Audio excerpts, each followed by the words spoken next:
بسم اللہ الرحمن الرحیم۔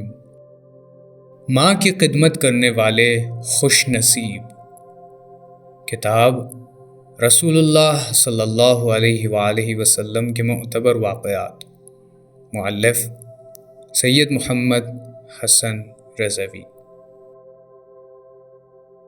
صحیح السند حدیث میں امام جعفر صادق علیہ السلام واقعہ بیان فرماتے ہیں، ایک شخص نبی اکرم صلی اللہ علیہ وآلہ وسلم کی خدمت میں حاضر ہوا اور کہنے لگا، یا رسول اللہ، سب سے زیادہ نیکی اور خدمت کا کون حقدار ہے؟ حضرت نے جواب میں فرمایا، سب سے زیادہ نیکی اور خدمت کے حقدار تمہاری ماں ہیں۔ تو اس نے پھر پوچھا، اس کے بعد پھر کون حقدار ہے؟ تو رسول اللہ صلی اللہ علیہ وآلہ وسلم نے پھر فرمایا، تمہاری ماں سب سے زیادہ نیکی اور خدمت کی حقدار ہے۔ تو اس نے دوبارہ پوچھا، پھر کون ہے؟ تو آپ صلی اللہ علیہ وآلہ وسلم نے تیسری بار بھی یہی فرمایا کہ تمہاری ماں ہے۔ تو اس نے پوچھا، پھر کون ہے؟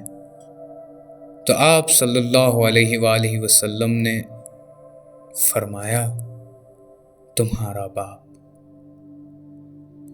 سبق آموز نکات۔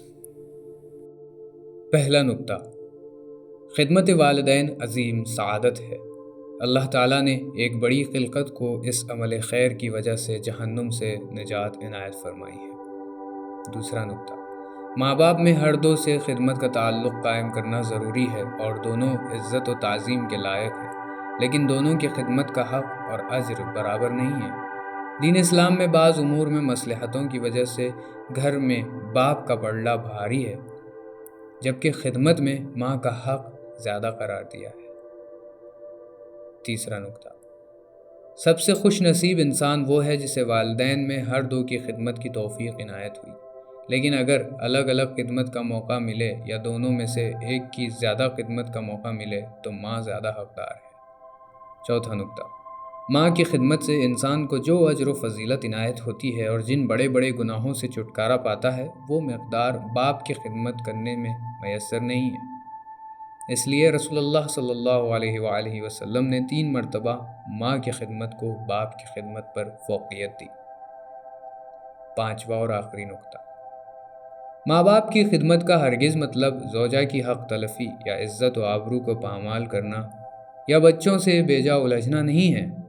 ماں باپ ہر حال میں خدمت کے مستحق ہیں، چاہے مسلم ہو یا کافر، لیکن ان کی غلط بات کو تسلیم کرنا یا غلط فیصلوں پر عمل کرنا کسی صورت میں جائز نہیں ہے۔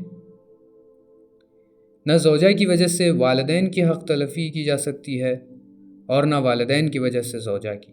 خدمت اور حقوق کی ادائیگی میں ٹکراؤ نہیں آنا چاہیے، اور اگر ٹکراؤ آئے تو جو جس کا حق بنتا ہے وہ ادا کرے، بقیہ صبر و تحمل کا مظاہرہ کرنا ضروری ہے۔